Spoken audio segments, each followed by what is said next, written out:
दुनिया में कुछ ऐसे लोग भी होते हैं जो अगर नाराज हैं तो जिंदगी में सुकून रहता है। इसलिए ऐसे लोगों की नाराजगी पर खुद को परेशान मत कीजिए।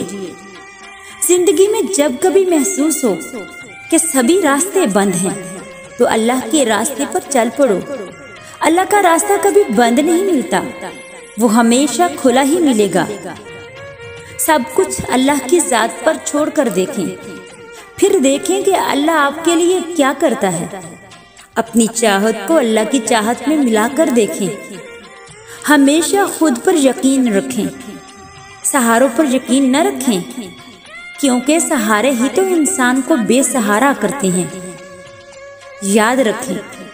याद रखें मुश्किलात में कभी घबराना नहीं चाहिए, क्योंकि सितारे हमेशा अंधेरे में ही चमकते हैं।